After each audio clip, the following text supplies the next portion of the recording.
I never took a lesson. It's, I've basically taught myself to slowly get better over 20 years. But that's because you don't have somebody going there, we got a show in 3 months. Exactly. Yeah. For me, it's just a thing I like to do that calms me down. Yeah. So. But I'm also really weird in that I'm really masochistic in that stuff of if I could do this, then I should be able to do that. Sure. So I'm just going to do that. And so it's interesting to watch. I feel like it's interesting to me. I don't know if it would be interesting to anybody else, but like the way I write is I just layer. Mm-hmm. Okay, well that works, so let's add to this. So that works, so let's add to this. Oh crap, that's really hard to play. How do I do it? Well, just practice it till you get it. And so there's a lot of, the chord is nice, but what if I did this? Because nothing's ever good enough. Mm-hmm. It's good isn't good, it's subpar. Great is all right, but if it's the best, if it's unstoppable, if it's what the hell is that? Mm-hmm.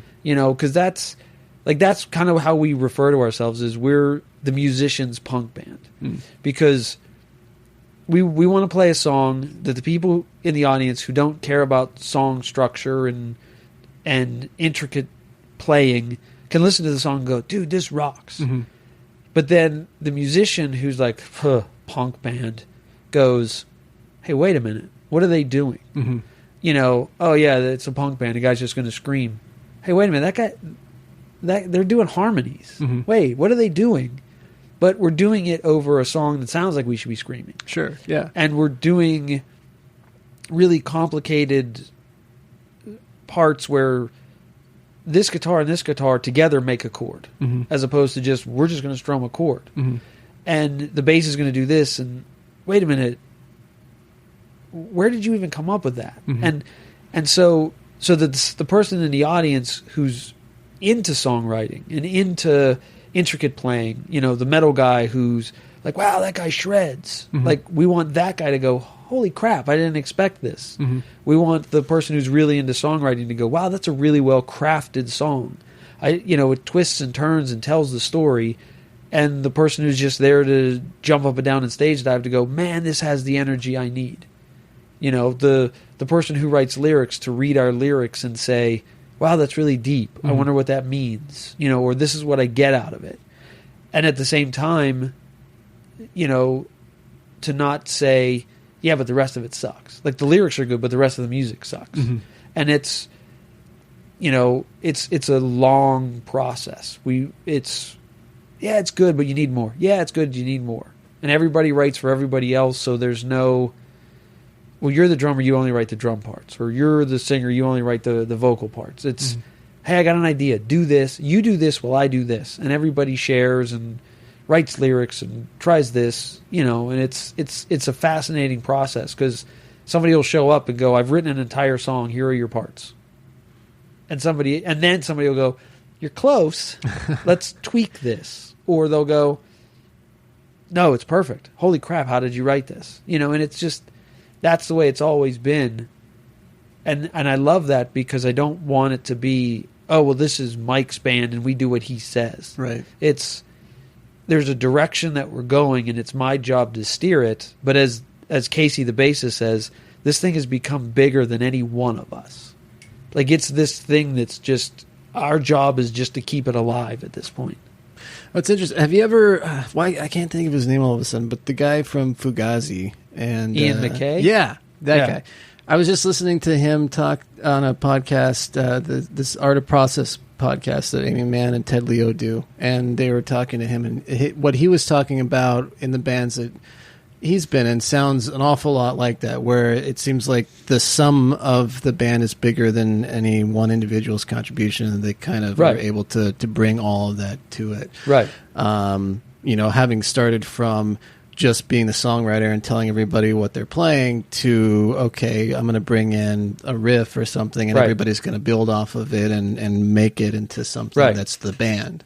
Well, and especially when you figure, and Fugazi's a perfect example of this, where, that's a band that hasn't been around for what? 15 years, 10, 15 years. And if they announced tomorrow that they were going to play a show, it'd have to be in an arena because there'd be so many people that go to it. Yeah, after having not been out there for so long. Yeah. But would their $5 concert tickets go up with inflation? Would they be like $7.50 now? That's the question. Right. But that's the thing is like their stuff has become immortal. It's timeless. Where, we played a show 2-3 years ago with a band and they were all like 16 and they covered a Fugazi song. And it's just like, it's so cool that you know this. Where a band like Fugazi carries the weight of Led Zeppelin. Yeah. Like they are as important at this point. And, you can get into this whole argument of, well, I mean, they're punk and they're anti-establishment, so I'm sure they'd scoff at it, but like they belong in the Rock and Roll Hall of Fame. Yeah. Or at least get a nomination or an offer or something that they can go, F you, we're that's the antithesis of what we stand for. But still, just the acknowledgement of you and bands like you, especially that DC area, change the face of music. Unquestionably. There would not be half the bands you hear today if it wasn't for that DC scene. Oh, yeah, for sure. As much as the Seattle scene. The only difference is Seattle made it to the major labels and not all of DC did. Right. Because just this weekend I went to see Jawbox in LA because they're touring after like 23 years. But again, that proves the point of they haven't been seen in 23 years other than the stuff that they're doing. They put together a show a tour and people are flocking to see it and they're selling out shows to the point where they have to add other ones and it's like, and they made the major labels in DC, coming off of, basically, being on the same level as Fugazi and just raising with them. And while Fugazi never signed to the major label and they did, you can argue who's bigger. Sure. And it's just, it's amazing. It's amazing to think that this stuff holds on, this music that was supposed to be underground that no one was supposed to know about, in my opinion, holds the weight of a Metallica or a Led Zeppelin or some of these people. Maybe they're not as big because they're not a household name, but I promise you they mean as much. Fugazi means as much to someone as Led Zeppelin does to someone else. I was thinking about it because I had seen that Mike Watt was playing Valley Bar. Yeah. And I'm like, Mike Watt's playing Valley Bar? I'm thinking, to me, this guy's a legend. Right. I mean, even outside of what he did with the Minutemen, all the stuff with Firehose and with even just the stuff that he pulled off solo. Right. I think it's Down in the Engine Room or something like one of the, anyway, some of his solo albums are amazing too. I'm like, and this guy's playing. Yeah. This guy's playing. Well, it's the same with Jeremy Enoch. I mean, he played the Rebel. Not that the Rebel's a bad place to play, because I love that place. Oh, it's a great place to go. But I was expecting, he's going on tour. It's going to be at the Crescent. Yeah. Or it's going to be at the Rogue, or not the Rogue, the Marquee. Sure. Because it's Jeremy freaking Enoch, like Sunny Day. Like, again, that Seattle thing, you know? Yeah. Where it's just like, it shocked me. I mean, it was a great show because it was so intimate and it was beautiful. But at the same time, it's just I can't believe there's not more people here. I mean, the last time I saw Jonathan Richman was down at Valley Bar. Right. I'm like, Modern Lovers, all this. Yeah. It's kind of crazy what we'll do, like a big reunion kind of thing, and who the more journeyman kind of people are that will just keep playing the small venues and be there for like 50, 100 people. It's pretty nuts. Yeah.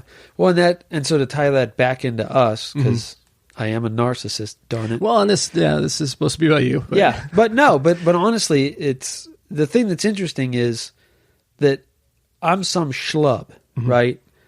I'm the guy that was listening to that music going, man, those guys are great. And then 25 years later, and granted, it's nowhere to that level, but 25 years later, we play a show where people are singing along with a song that I wrote 25 years ago. Wow.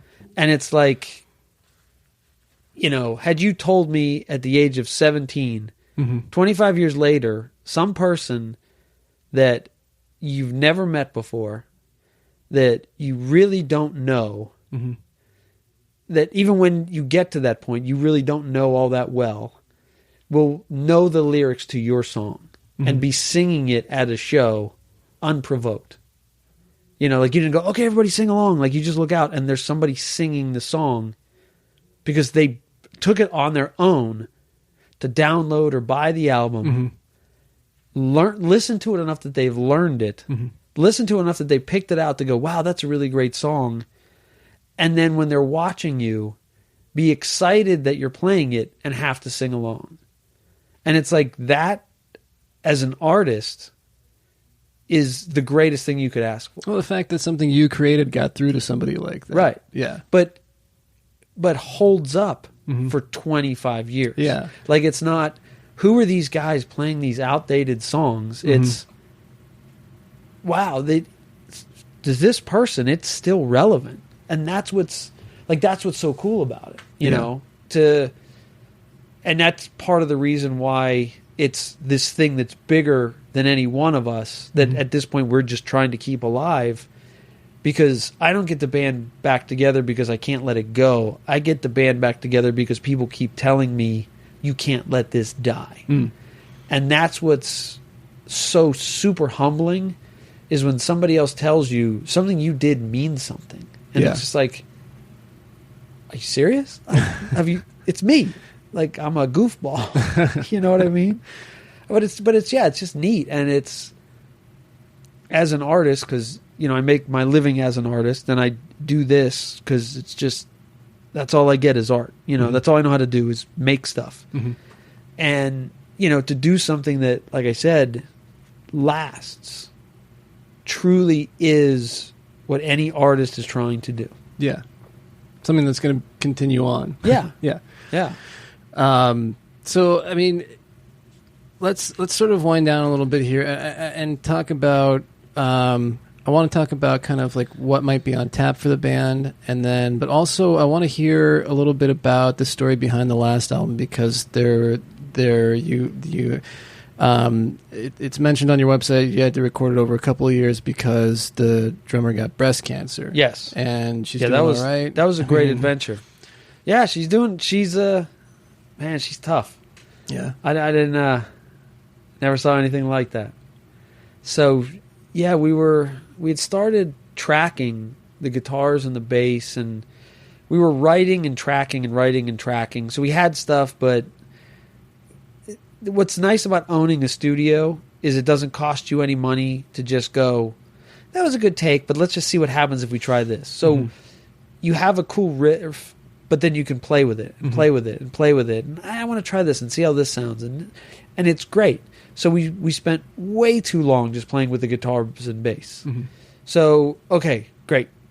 And in that, you know, you have a drummer who's been playing for about a year, who you're now saying, we're going to record, and here's how we do it.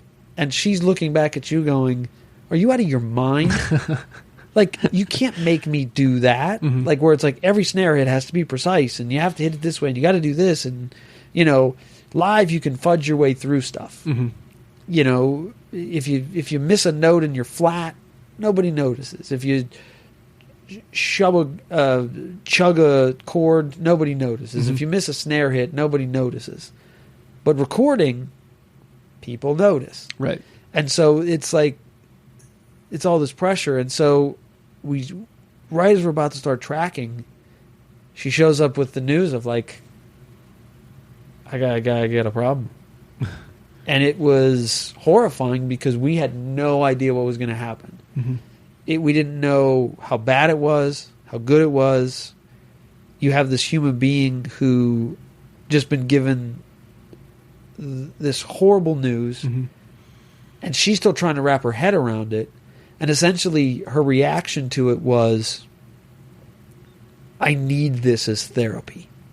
Like, coming over, hanging out with you guys, whether it's a mess, whether it's great, whether it works, whether it doesn't matter. because it gets my mind off of stuff, and it